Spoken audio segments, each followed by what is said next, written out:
Ladies and gentlemen, I have with me today a winner. All he has done since he has been coaching college tennis, honestly, is win. And not only that, he's also a massive believer in the PTT system. He's hosting.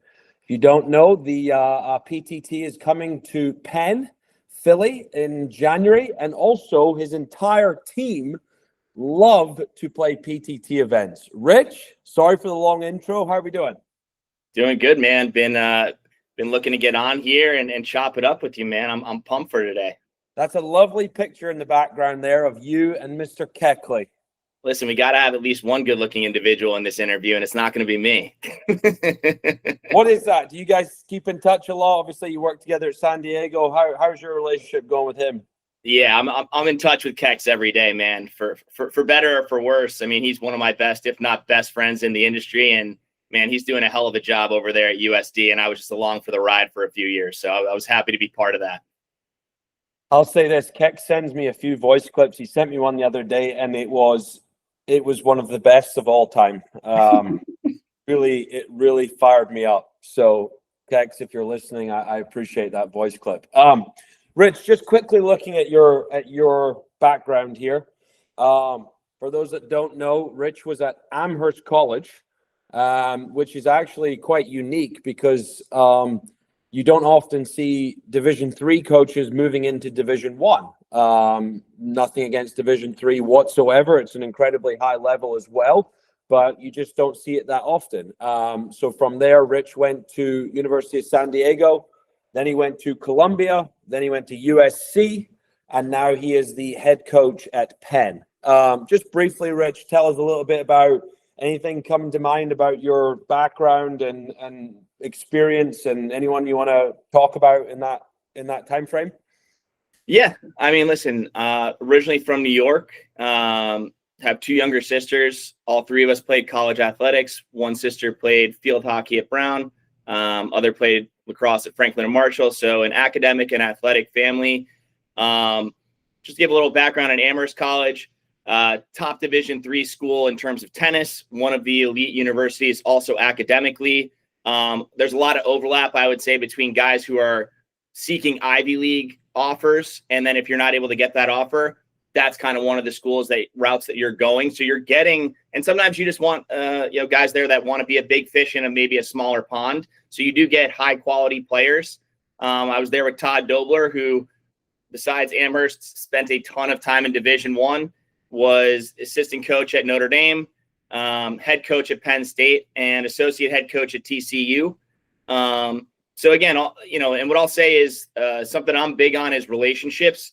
And as I've made jumps from Division III to Division I, and from the different Division I stops, those relationships, besides what I've done at those schools, were the things that helped me make those jumps from school to school. And I'm a big believer in that. And I'm fortunate to have the mentors I had along the way, of where I went to school with Paul Asiante and then Todd Dobler at Amherst. Obviously Ryan Keckley at University of San Diego. Howie Endelman, who's done a great job, obviously, at Columbia, and then Brett Macy at USC. Still in touch with all those guys, and they're all doing a hell of a job at their respective programs.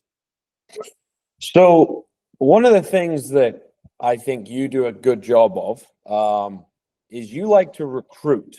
You are, I would say, maybe a recruiter by nature. Every college coach is different. Everyone has their strengths and everyone has their weaknesses. But you love it, right? Number one class in Division III, top 5 classes at Columbia. Lerner TN is an example at USC. What do you do? How do you recruit? Are you just being yourself? What are you communicating with these players? Yeah, I think recruiting is like anything else that you want to be successful at, right? There's no real secret sauce. There's no cookie cutter answer. If I'm being honest, I put in a ton of time, and I value building that relationship with the player. I think my personality, for better or worse, is going to come through if you're speaking with a player daily, if you're recruiting in the summer when there's unlimited recruiting opportunities, when you're at every event or going to watch them practice. So I think, listen, it's simply a numbers game. And if you're going to look at the percentages and the time that you're investing versus the amount of successful players you're bringing on, you're going to lose your mind, because you're hearing no a heck of a lot more than you're hearing yes. And if that's going to bug you, unless you're at a few schools, I don't think you're going to be very successful at it. And I think, for all the times that I was successful, and that's what people talk about, maybe with the different classes, with someone like Lerner, August Holmgren, Michael, Nicholas, Max Westfall, Hugo. I'm hearing a lot of no's, and there were a lot of really good players that I thought I was in there with, and I was going to get that, break your heart when they give you that no call. But listen, that's like anything else in life, and that's something I talk about with our guys. You're going to have to deal with setbacks, and you got to be more process oriented than result oriented, because if you're only going to do things when they work out, not going to be very successful in whether it's tennis or whatever other venture you're going to go on to whenever the time comes to put the rackets down. So you are recruiting now. Obviously, you've been at Penn for a few years now, taking them to a national stage. I think that's how we would describe it. You've clearly got them to an incredibly competitive level, NCAA tournaments, and very competitive in the Ivy League. Now with the changing of college athletics and NIL and revenue share, how has that impacted your job in the Ivy League? How you know what I mean? Like how's that changing how you recruit maybe? Yeah, so I think honestly, it hasn't changed how I recruit that much, if I'm being honest. I think there's going to be a few players that, if you're really looking for that blockbuster NIL deal, just the way that the Ivy League is structured, and we're a little bit slower to change, right? We're a little bit set in our ways. But at the same time, I think if you're looking just to make the most money or get the best offer, I don't know necessarily if that's going to be us. But also at the same time, if I was here or if I was at another program, I don't know, when I'm advising recruits, I don't know if that's always the best way to look at your tennis and how you're going to develop, because I think sometimes you have to look at things besides the money, because some of the money we're being offered here, I understand when it's like we're talking the basketball and football money. Some of that money is life-changing money. For the most part, to my knowledge, there is some offers that are going out there that is a good chunk of money that you can use to maybe jumpstart your pro career, but I don't view it as life-changing money. So in my opinion, we may lose a guy or two here or there if they're looking for that extra bit of coin. But I still think the opportunity you have for a top 5 education here at Penn and the return on that investment, while not having to sacrifice on the tennis end. I think there's been in the past, I think there was the narrative that if you go Ivy, you can't develop and you can't go pro. You're kind of giving up on your tennis dreams. I would say really in the last 5-10 years, I think that narrative has been proven false. I think, reference Michael Zhang right now is definitely proving that. He's top 175 in the world. He's still enrolled. And Michael's a unique individual, right? Like coming to a place like Penn, it's not for everybody, but I do think it's possible. And I think the most important thing, where I've seen, I've been fortunate. I've been in a lot of different spots. So I've been at the high end of Division III. I've been in the Power 4 at USC. I've been at a really good, the top mid-major at USD. Columbia and the Ivy was at the top, and now here at Penn. Listen, you're not going to have all the bells and whistles at every program per se. And I've listened to some of your other interviews. I actually think sometimes that can be a negative, because it's a little, I don't know. I had a tough time. I feel like you're getting too much while not putting enough in. And at the spots that I've been, if you have really good coaches, you have dedicated student athletes, and you have tennis balls and tennis courts, you can get really good if you have the right people and you have the right mindset and you're willing to work. Well, I'll say this. I'm a big believer in who you put yourself around. I went to Drake University, absolutely loved it, strung my rackets for 4 years. And honestly, I'm just going to be honest. People said to me, why did you go to Drake? I didn't know. I came from Scotland and I went to Drake and I loved it. I absolutely loved it. I had great teammates. I had great coaches, and I don't regret a single thing. So speaking of Ivy Leagues, right? By the way, some Ivy League teams, including yourself, it is incredibly competitive. You've got the Columbias, the Cornells, the Harvards. Obviously, you've got Penn, Princeton. Like, if you play a dual match, or you are considering going to Penn, it's going to be competitive, and you need to be ready. So on that, let's talk about the team. Yeah. Let's talk about you guys this year. You've played a ton of matches, obviously through PTTs, but in general, your guys have played a ton of matches. You compete a lot. Expectations on the season? Yeah, listen. I think, like you said, Ivy League has gotten really competitive. And listen, I think you can look at it one of two ways, right? I think if you're someone who is scared of competition or doesn't embrace that, you think it's getting tougher. For someone like me and my staff, Stratton here, and the players that we're recruiting, I view that as a good thing. I view that as, hey, listen, we're not having to go out of conference for every match, and every time we're playing a match, it's a quality opponent. And if you want to maximize on the tennis front and you really want to give your shot, to go pro, you got to beat the best. There's no shortcuts. There's no way around it. So I view that as, listen, the cream will, the highest competitor, they're going to rise to the top. And that's kind of what we're about. I think this year, listen, I'm really excited about this year. We've had a really nice start. Our top player, Manfredi Graziani, came out of the gates really nicely. He picked up before All-Americans in a tune-up, took out Dylan Dietrich from UVA 7-6 in the third, who obviously went on to make the semifinals of All-Americans. He's a household name. We had Manfredi and Aaron Sandler qualify and then end up winning the consolation bracket in the All-Americans, which had never been done before here at Penn, picking up 5 ranked wins. 2 top 10 wins and 6 power 4 wins. Listen, we have 3 guys that are at that 13 mark right now on UTR and 13 plus. And then we have a lot of guys that are in that, 12-3, 12-4 to 12-6 range, where it's going to be an absolute dogfight to see who gets in there. So I think, iron sharpens iron, and, I'm a big believer in that. And listen, I think every time you're going to go out there, you're going out there to win, right? So our goal, our goal is to win the Ivy League. Do I think that's going to be difficult? Yeah, absolutely.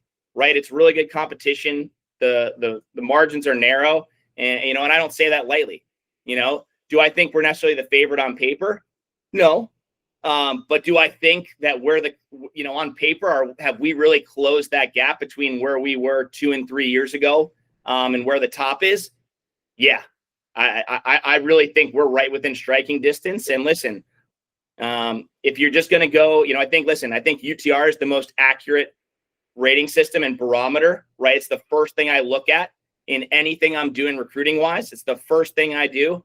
I think it gives you a really, really good idea of what type of player you're dealing with. But at the same time, once you crack the can and you go out there and play, the UTRs are thrown out the window. And that's when I think the intangibles come in. That's when I think, what have you done Monday through Friday? That's what's going to show up.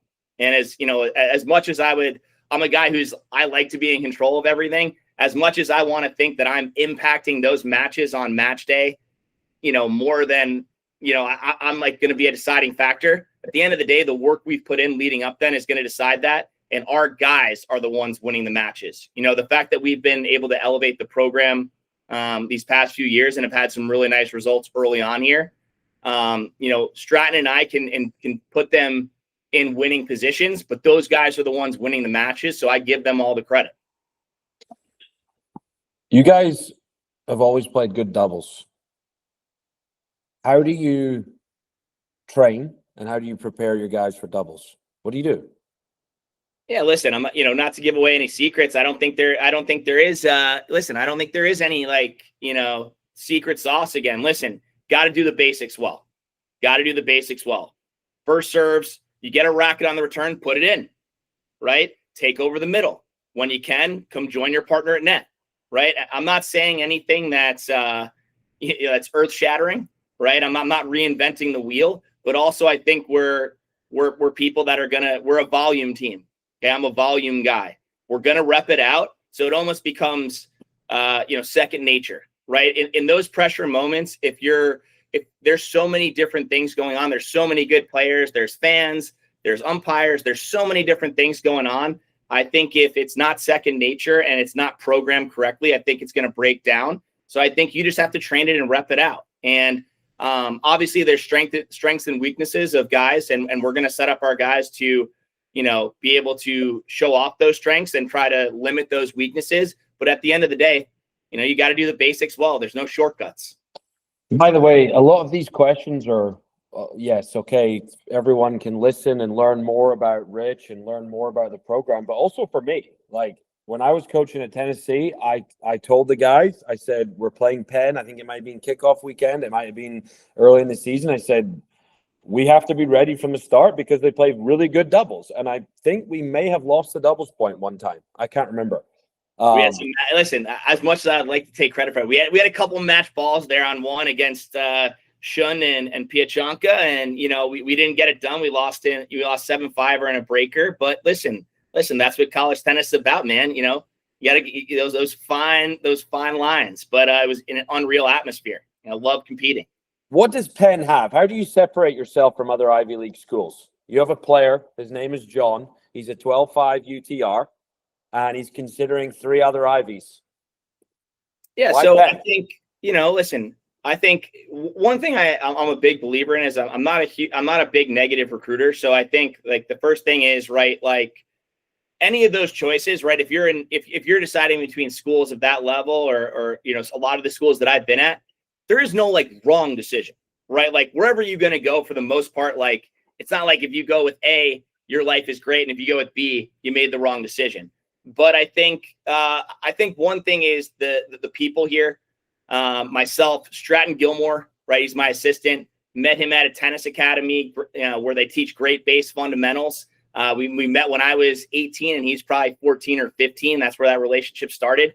You got 2 guys, for better or for worse. Listen, single, right? We don't have wife and kids to go home to that we have to, and that's not saying for better or for worse. It's just from a time perspective, I got all the time in the world. And that can either be a good thing or a bad thing. If you want to be around me a lot and you want to get better and you want someone who's going to invest in your tennis, but also invest in you as a person, right? Over dinners, you come to Penn. I also think if you look at, looking at UTR, I'll reference UTR again. Last year, we were the team that improved in all of Division I. We were rated number 6 in terms of the average UTR improvement on a roster. Okay. We improved by 0.45 on average. So that means that other guys are improving more, maybe less. But if you come here, we're going to develop you. You're going to get better. I also think, look, like at the end of the day, I'm going to be someone who's high energy, right? And it has to be a good personality fit. I also think, listen, you talk to any Penn alums have a ton of pride. I had buddies that played here, the last time that they won the Ivies, and when the position opened, all of them reached out to me. Right. So I think it's someone, you come here, you're going to be put in touch with those people for when the time comes to be put down your rackets, right? You're looking at, this isn't just a decision for 4 years. I look at it as a 40, 50-year decision, and you're building hopefully lifelong relationships. Those guys, again, pivoting a little bit from the tennis side of things, listen, people are coming here to set themselves up for success on the court, but also to develop as people and ultimately successful husbands, successful people in whatever job they're going to get to. Those people that most people are shooting, on LinkedIn or emails or trying to use connections to just get them to respond. Those are guys that on match day, if we're playing a big match, they're dabbing you up or they're swinging by on a random practice and hitting in, So I think in terms of you growing your network as a tennis player, also people that would want to maybe invest in your tennis after school, potentially, things of that nature. So I think you're getting the best of both worlds. Again, going through my coaching path, I've been at a lot of different places, right? I've worked with at USC, right? For example, I was the USDA national coach. I traveled with Stefan Dostanic, obviously, who I got to, invited me up to watch him play in the US Open, which was a cool experience. Obviously August Holmgren, those 2 guys reached number 1 in the country in college tennis in singles, and Steph as well in doubles. Jack Lynn reached top 3 in singles and number 1 in the country in doubles at Columbia. So the reason I referenced that, and we had two players here, Eduardo Graziani and Kevin Zhu, who reached number 2 in the country in doubles my first year, right? So I think 4 different venues, all different types of players, power 4, mid-major, Ivy, people are getting better, right? So again, the biggest thing I can say is I think it matters, again, the people you're surrounding yourself with. And I think if you look at my track record, players have gotten better. Players have gone on to play after school at all different venues, Americans, Canadians, Danes, you know, so it's a different mix. Stratton came from UVA beforehand, where he obviously, you know, 2-time defending national champs when he came. So again, was traveling with guys like Iñaki at your guys' challenger, the Tennessee challenger, when you were there. So again, you're getting 2 coaches that I don't think are necessarily cut from the Ivy cloth only. And again, that's something in recruiting I also look for, right? You're going to have your prototypical Ivy guys that maybe have always grown up with the hope of playing at a high-end academic school, whether that's Ivy or a select number of schools. But sometimes you got to find a mix of guys that maybe weren't on that track all the time, but you're able to kind of maybe open their eyes to something they didn't think was possible. Maybe they didn't think they could go to a school like that. So I think finding the mix of players, whether it's international, whether it's guys that are only looking at power 4s or mid majors that are more on the tennis side of things, but also are good students, right? So I think we've been able to obviously develop here, but also anywhere I've been able to identify talent. So I think if you're someone, and we've had guys that have bought into that vision, right, that have come here, guys like Sharia Bardwash, who, you know, came in, he was a sub 12. He's now knocking on the door of the 13. And I think he's actually better than that. It's just needs some opportunities, but those guys bought into that vision. I think a guy like Wojtek Valls from Czech Republic, who's here, you know, a top 60 player in the world, 2 blue chips from California. These guys bought into that message. And I think, listen, if you're worried about me surrounding you with talent or we're not going to be good enough, let me worry about that. You know, I think I've shown I can do that. And I know, listen, Stratton on court, one of the best guys on court, one of the best developers I've been around, and I've been around really good people, you know, so sorry for the long-winded answer, but it's something that's important to me.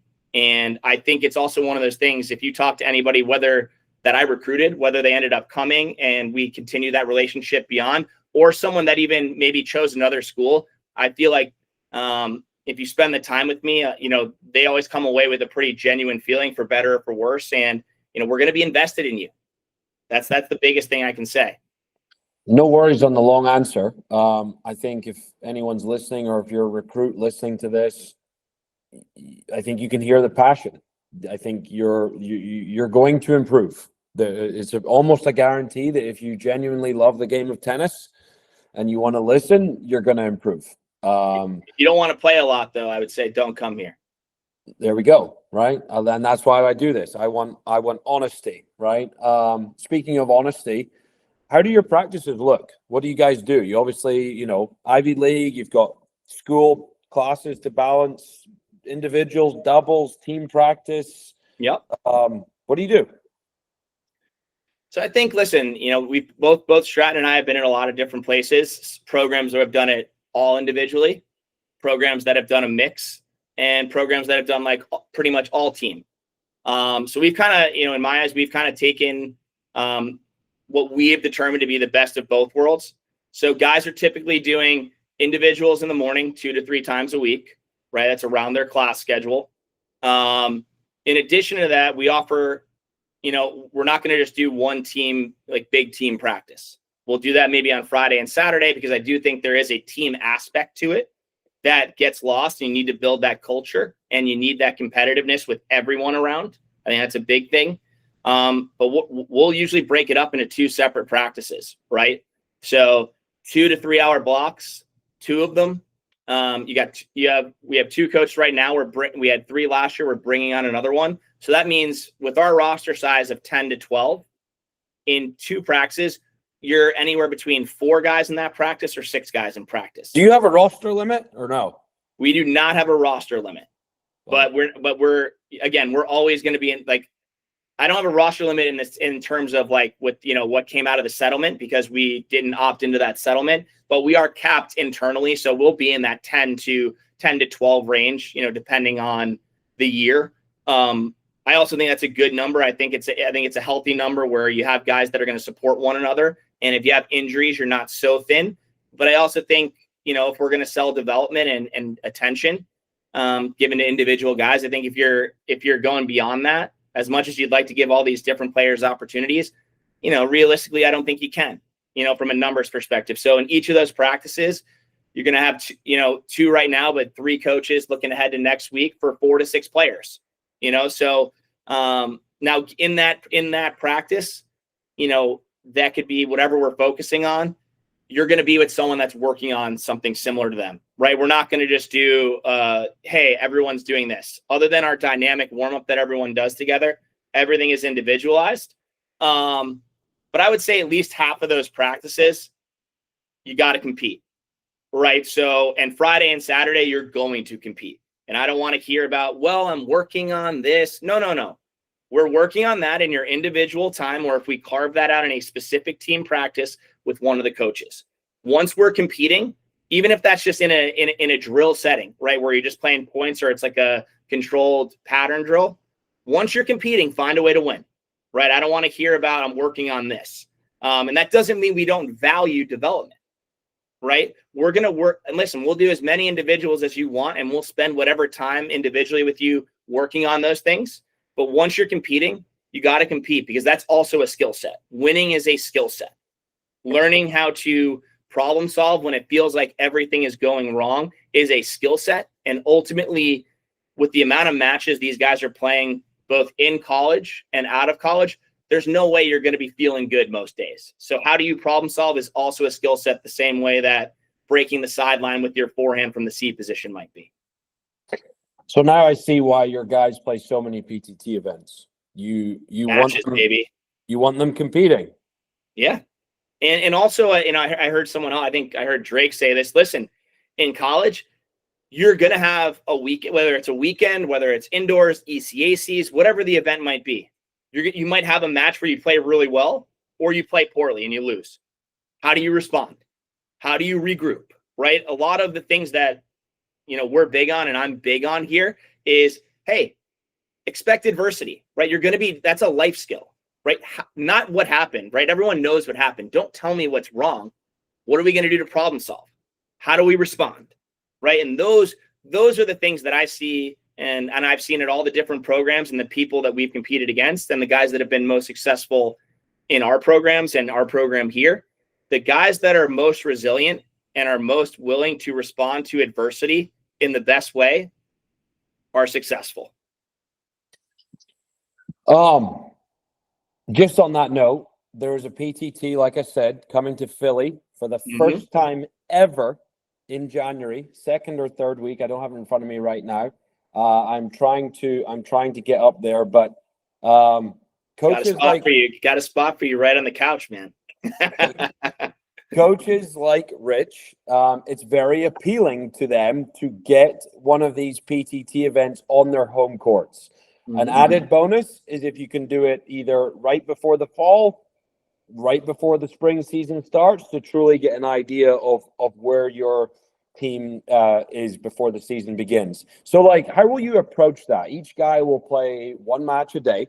They'll have one off day, right?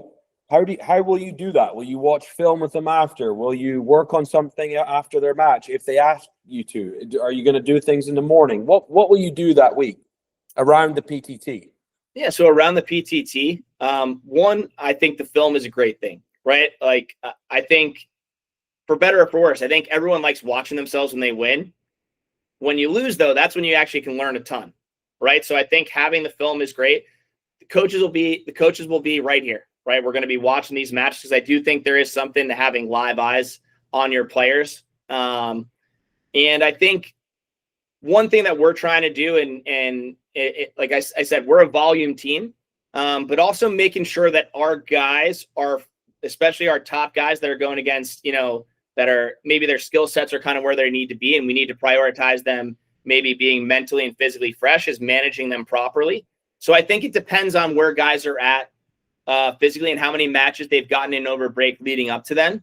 I think guys that are, and I think they will be playing over break, that's a hope, and guys have done that. So I think I think we will do on days. I would rather do the work after, honestly. I think it's one of these things where I want to look at the matches, what we did well, what we didn't do well, and have something specific to focus on, because they're going to be playing a lot of matches. We have the season coming up a few days after that, and no better way to prepare other than the PTT. At the end of the year, tell me, as a head coach for the University of Pennsylvania, how will you be satisfied? Ranking, NCAA tournament, Ivy League finish. You'll sit down at the end of the year. You'll go back to your house or your apartment, and you'll go, man, I feel good. That was a good year. What is it? What does that look like? Yeah, I think, listen, I'm a competitor. I want to win. I want to have success, right? So, yeah, all those things. I think there are rankings that I would like. I think obviously I would love to win an Ivy title. But at the end of the day, listen, I want a team that I know that our staff and our players left everything out there. We're not looking back and like, man, this one match, or hey, that week, if we had done a little bit better preparation, maybe we get over the finish line. It's that's the biggest thing. I think if we're able to look at ourselves in the mirror and we're able to sit there in the locker room, hopefully feeling good or not feeling good, but hopefully it's a positive one. I think if we're able to look at each other and be like, hey, man, listen, left it all out there. There's nothing I would have changed. Obviously, there's results. You always want to have the best results. But if there's nothing that we would have changed, and also I want our opponents coming away being like, man, that team competes hard. That's a tough team. That's a disciplined team. That's a team that I don't want to see every weekend, right? That's what I think. That's a team that looks like they've been coached well. And I don't mean in terms of just skill set. I mean in terms of discipline. If you don't know, to make the NCAA tournament in college tennis, you either have to win your conference or you have to be an automatic bid by ranking, which is usually around 43-ish, 44, 42, somewhere around there. But wait, I hope they didn't take this rule away. Otherwise, I'm going to sound like a you-know-what. But you also, I believe, have to be above 500. Yep. So if you don't know what that means your record has to be better than 50% of wins to losses. So how do you schedule outside of the Big Ten? Sorry, outside of the Big Ten, outside of the Ivy. What do you do?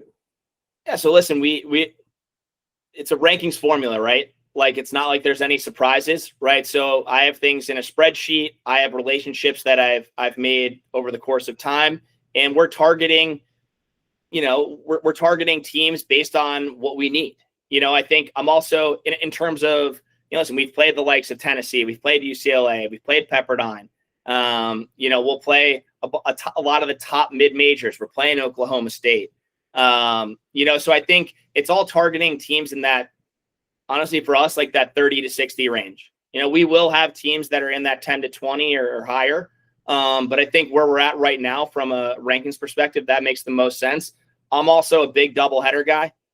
Okay. So I think, listen, you're going to have injuries. Things are going to come up. Guys need to be able to play matches. Guys also sometimes need to build confidence. So pretty much every home match, maybe with the exception of when we're in the conference season, and if we need it, we can add it. But we're playing a doubleheader almost every time we're at home just to get wins and also just to get guys reps in case they're not coming in cold. Right. Well, I don't know about people listening, but to me, this is incredible insight into the program. This is incredible insight into Rich as a head coach and what he believes in. Guys get better. Guys compete. You need to love the game of tennis. You're going to get one of the best educations in the world. And if you're considering going to Penn, I think it's a great option. I think it's a fantastic option. The stats are there, and I think what you guys are doing is you're doing a tremendous job. So, look, I don't want to take any more of your time, Rich. I appreciate you guys. I look forward to coming over in January. Best of luck this season, and I will be following your success. Appreciate the time, man. Always enjoyed chopping it up with you. All right. See you later. Take care.